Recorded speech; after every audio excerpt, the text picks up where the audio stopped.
everybody. Welcome to another episode of Politically Depressed. As always, I'm your host, Eamon McAdam. Today's episode, I'm going to talk a lot about pride. I think the title kind of gives it away, especially in terms of how I'm going to be talking about pride. I've been having these feelings for a few years now, especially witnessing the last two prides, specifically the Pride Parade here in Vienna. And my critique of it is not too different. It's just come much more in stark contrast with the glaring reality of the situation we find ourselves in. And so I'm going to be talking a lot about that and sort of sharing an analysis, but I think it's pretty clear. I'm just really going to be spending at least 10 minutes talking shit about white queers, about corporate pride, about how pride is just, it's dead. It's a dead space. It's like the Thames. It's like the Thames River, It's still there. It's still water. It still runs through London, but it's, biologically dead and is not, a river in that sense. But before I get into all of that, I've got a couple of announcements. For those listening to this episode on Spotify, you'll probably notice that there's this bonus sub-series that I've been releasing an episode of once a week called Keep This Between Us. And in that sub-series, I've been telling stories from my life that are usually political, that are usually thematic, that are usually kind of, poetic one way or the other. And I've decided to make this sub-series because I want to do more storytelling and I want to share more. I find myself kind of limited, obviously, by the urgency of the current situation to talk about certain things.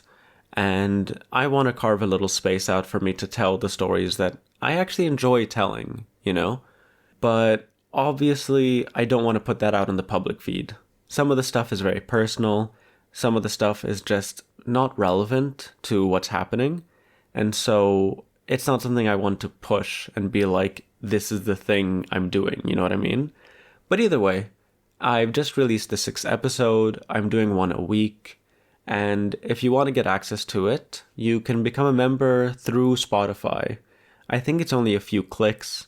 It's €3 a month or $3 a month. That's about the same thing. And you'll get access to all those episodes and all future episodes. Like I said, I'm releasing them once a week. But of course, if you are a member of our Patreon, you already have access to these episodes from there.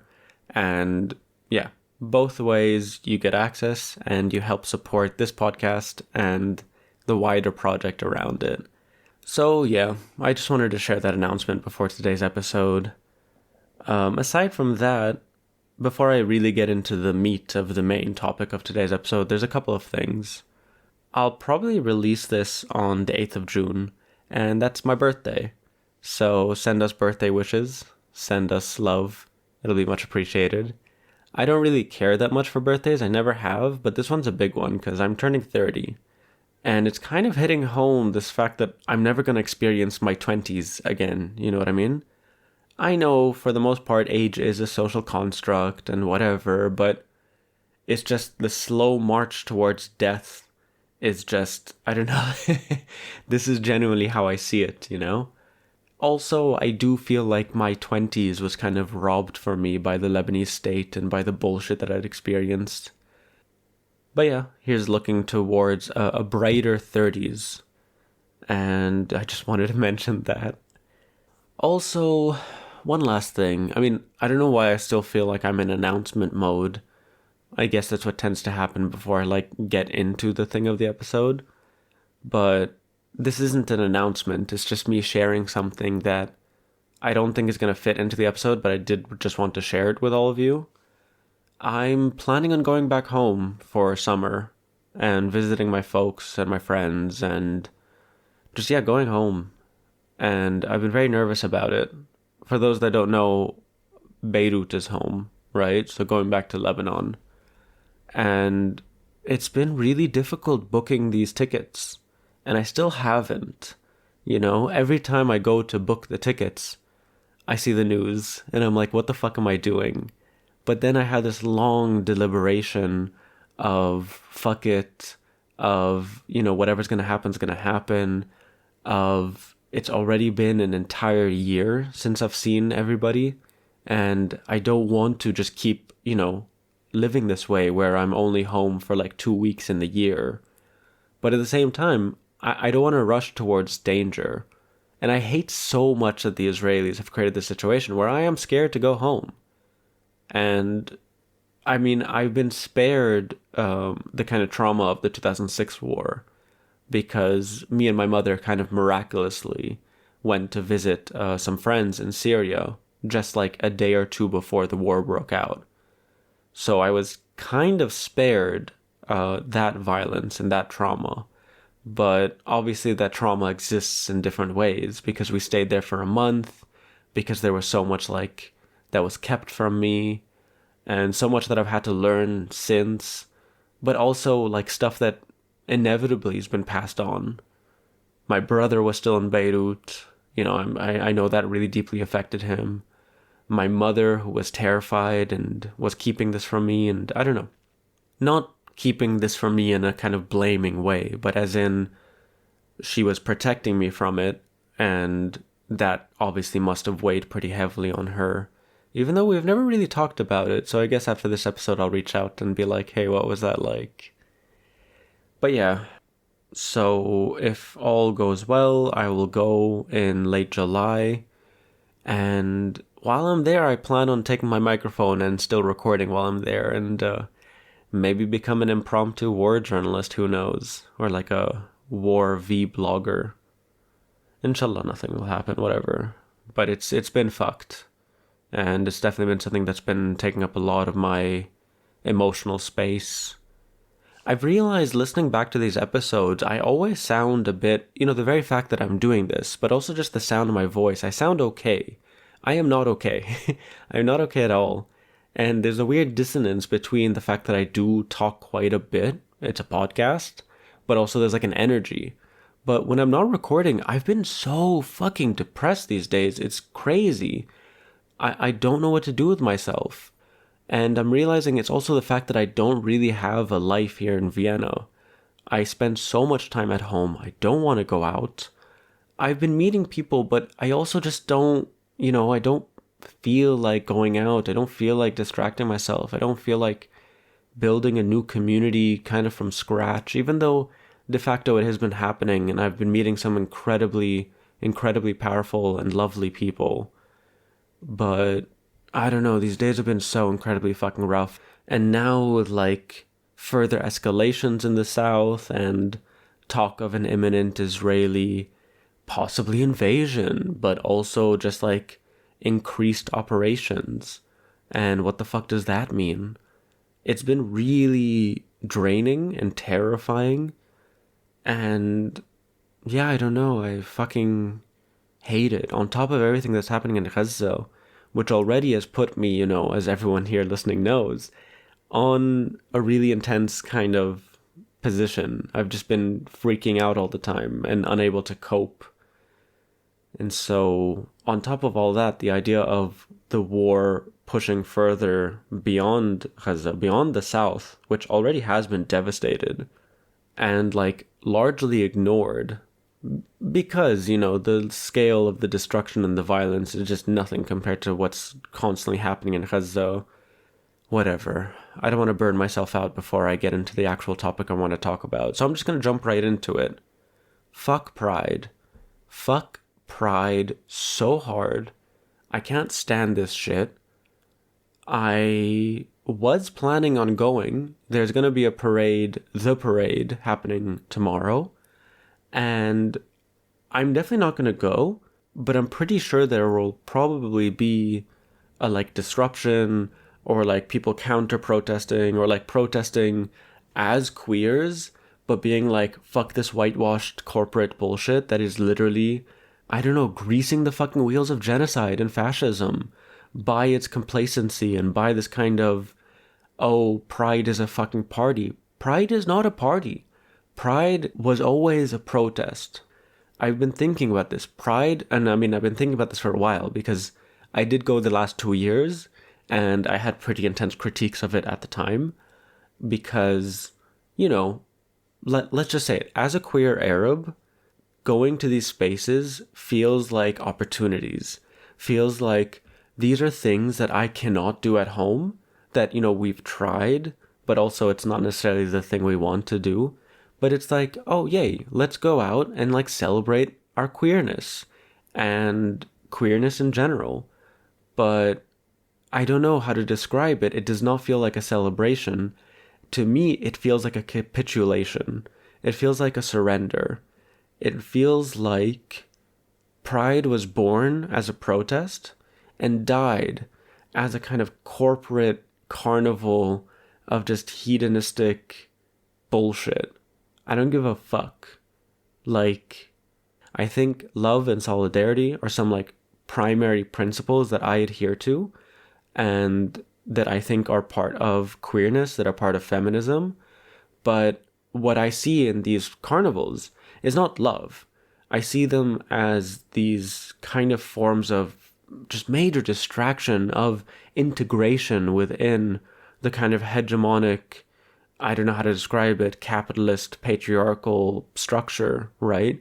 Where it is just, let's get drunk, let's get fucked, let's party, and let's forget, A, why we're even here, but B, let's forget all the queers who are not up to fucking party. Let's forget all the things that we need to be fucking fighting for. Let's just, I don't know, and especially the very fact that, like, my God, the amount of straight people, like, for me, queerness is just directly political, and it is anti-heteropatriarchal. It is not, we want to be with the heteropatriarchal, but there's just so much in these spaces that feels like inviting to hetero cis guys to let's just party and get drunk and like kind of do a public orgy. Sorry. I don't want to come across as prudish. I don't want to come across as there is no space in our movements for joy. There is no space in the resistance for love or even for sex, I'm not here to kink shame. I'm not here to do any of these things. But in the present moment, it feels so morbid to go out. Like, I'm not going to go, right? I'm not going to go.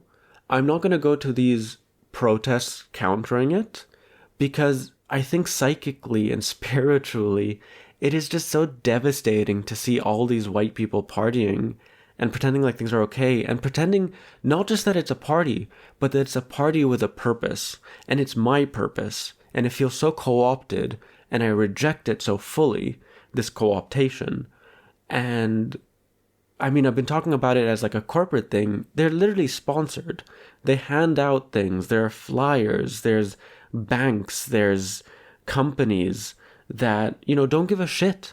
One thing that Pride Month as a whole, you see all the time here in Vienna, is the gay flag and the progress flag.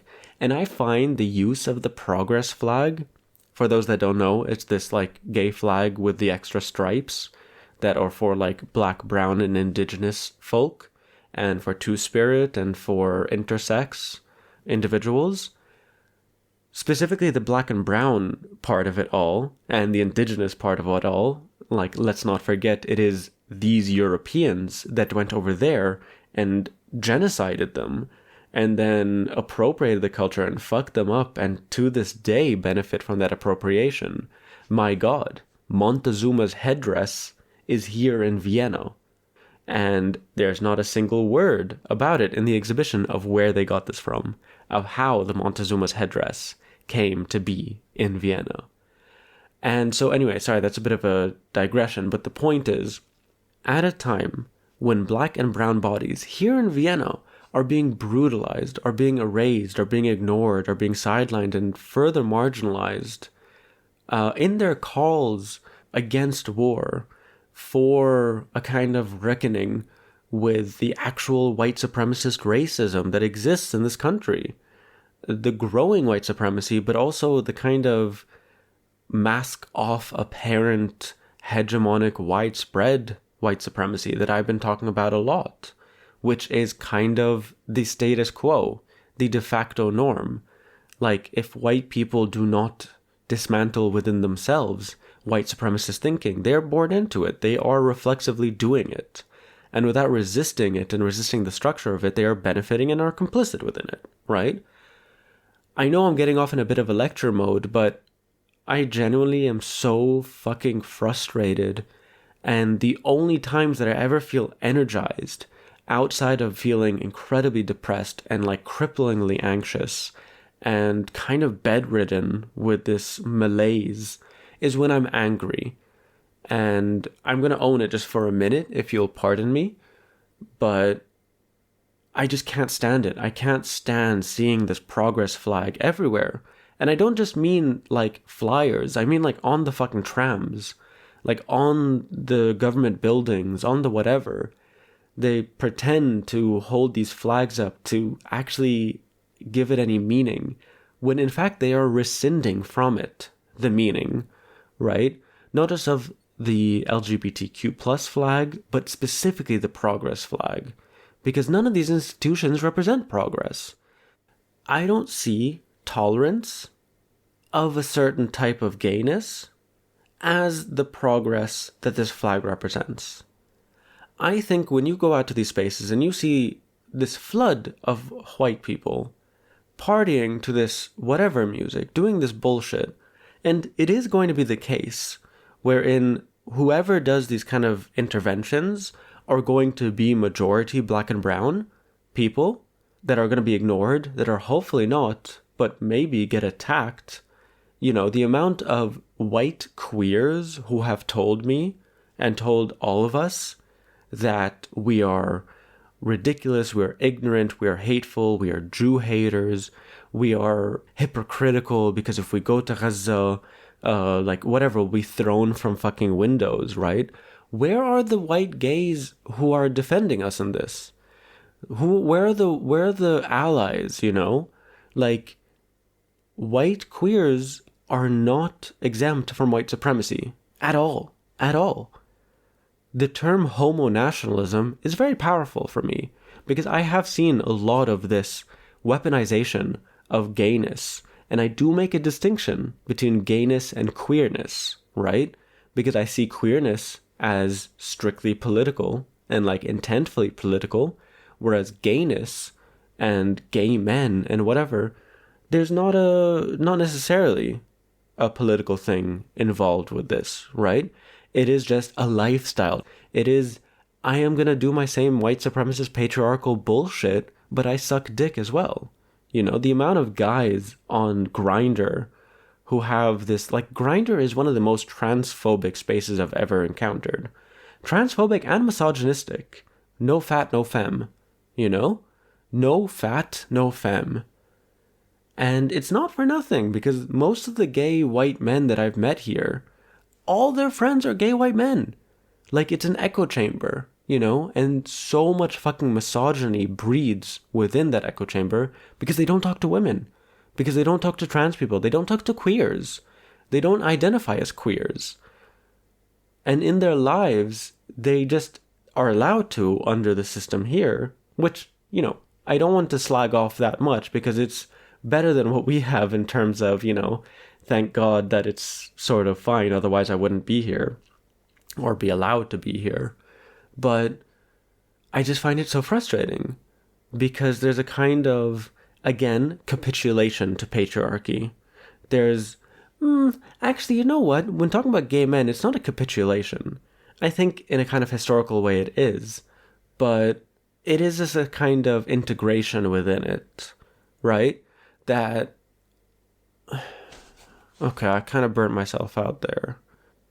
It's really funny. It's like very short bursts of energy, but I don't know, I just have to ride it when it comes because otherwise it's just constantly nothing. And I don't know, I'm kind of spiraling, especially since 2 weeks ago, honestly, since the assault on Rafah started, but more specifically now with the kind of potential for a much larger operation in Lebanon. But yeah, I don't know how, in a time of genocide, in a time of rising white supremacy, in a time where queers are being murdered en masse, every genocide is a genocide, is a mass slaughter of gays, of queers, of lesbians, of trans people. And we have so many queer people that show up, not just here in Vienna, around the world, in solidarity with Palestine and with Palestinians. And we have so many white people yelling at us. White people who are just doing basic homophobia and queerphobia and transphobia in their, like, application of their sort of white supremacist thinking and domination of, and this really condescending, like, you don't know what you're talking about, why you guys are so ridiculous. This has been a big thing here. There's this really infamous article that was written about Queers for Palestine here in Vienna, and the tone of it all is just, it's so homophobic. It's so condescending, and it's so just, you know, embodying this patriarchal white supremacist idea that they know better, you know? That we're just ridiculous, that we're just crazy, and that, I don't know, that they're queer. You know what I mean? I have a good friend of mine who writes constantly. They are based in Germany. They grew up there, even though they're Bosnian. And the idea that, you know, it is true. It is very apparently and very wickedly true that white Christian Germans, and especially the state and those that represent the state, see themselves as the new Jew, right? And they kind of give themselves the authority to determine who is and isn't a victim, and also who isn't and isn't, you know, a worthy Jew. It's ridiculous, because we see Jews being brutalized as well as Palestinians and Arabs and Muslims and other black and brown people who are protesting against this genocide. But yeah, if I had a problem with Pride last year and the year before, it has only gotten so much more extreme now. And I'm not going to go because I can't stand it. Because it'll make me so sick to witness, to see this joy in the eyes of those that are just so complacent and complicit in their complacency. And again, it's different than, like, let's say hypothetically I went to a party, wherein it's people doing a party, just doing a party. Here it is people doing a party thinking that they're contributing, that they're celebrating, essentially my people. And I'm not going to be able to go up to 100,000 people and be like, get my people's names out of your mouths, you know what I mean? You've done nothing for us. I don't know, I'm honestly so cynical right now. And I'm very bitter. And again, just to re-emphasize, fuck Pride. Fuck this corporate, whitewashed bullshit Pride that to me spells the death of what Pride stood for, why Pride exists, and what queerness is all about. It has nothing to do with this. And yeah, I'll leave it at that, because honestly I have no idea what else to say. This has been another episode of Politically Depressed. I hope you've enjoyed this one. If you have, there's the tip jar in the show notes. And yeah, if you want to listen to the new episodes of Keep This Between Us, become a member of the Spotify subscription now, or become a member of our Patreon. Either way, love and appreciate you all, and I'll see you next time.